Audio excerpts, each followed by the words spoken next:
Maging mapanuri po sa pag-book sa mga travel agency. Pati kasi mga legit na ahensya ay ginagaya ang pangalan o itsura online, kaya sa peke pala nagbabayad ang ilang biktima. Nakatutok si Rafi Tima. 2009 pa huling nakauwi sa Zamboanga si Radsma, kaya excited na sana siya para sa biyahe ngayong katapusan ng buwan. Pero ang binili niyang ticket sa isang social media app, peke pala. Sinan niya naman talaga po sa akin lahat ng nakita ko naman po naka-confirm eh. Hindi, sabi ko, maraming salamat, ganyan. Tapos yun, pagka kinabukasan, tinignan ko ulit, wala na, naka-block na ako. Naengganyo daw siya sa mahigit 10,000 pisong promo para sa 3 pasahero ng isang travel agency, kumpara sa 30,000 sa iba. Pero ang travel agency na ito, nanggaya lang pala sa pangalan at itsura ng isang lehitimong travel agency. Nang makontak niya ang ginayang agency, dito na niya nakumpirma, hindi lang siya ang nabiktima. Kasi bakasyon po, mahal daw talaga ang ticket ngayon. Nasa 4,000 o 5,000 daw po ang ticket. One way lang yun. Opo, one way lang yun. Nakausap ng GMA Integrated News ang ginayang travel agency. M&M Travel and Tours ang pangalan nila sa Facebook.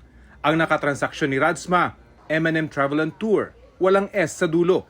Magkakaiba lang yan siya sa logo, kulay, tsaka yung mga contact number na nakalagay doon. Tsaka yung sa cover photo ko naman doon sa page ko, may ano naman yun may picture ko. Kasi ganoon talaga dapat pag legit, dapat may ganun. Hindi na namin mahanap sa Facebook ang peking agency. Hindi rin makontak ang kanilang numero. Pag sobrang baba, duda ka na talaga. Pero kung sa 5 tinanong, pare-pareho silang mahal, ayun yung totoo. Yan din ang payo ng DTI at para sigurado, tiyakin din daw na rehistrado sa kanila ang travel agency. Madali daw itong makita sa website ng DTI. May listahan din ng accredited travel agency ang Department of Tourism. I-check din po yung mga reviews.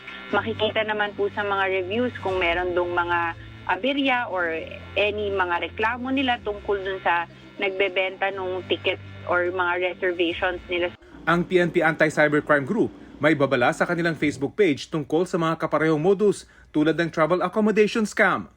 Isa sa kadalasang modus ng mga scammer ang mag-alok ng mababang presyo ng accommodation gamit ang pagkakakilanlan ng isang kilalang establishmento. Upang hindi mabiktima ng travel accommodation scam, mag-book lamang ng accommodation sa lehitimong website ng establishmento. Huwag na huwag magbayad ng down payment sa kausap online kung hindi mo pa nakumpirma kung legit ito. Para sa GMA Integrated News, Rafi Tima, nakatutok, 24 oras.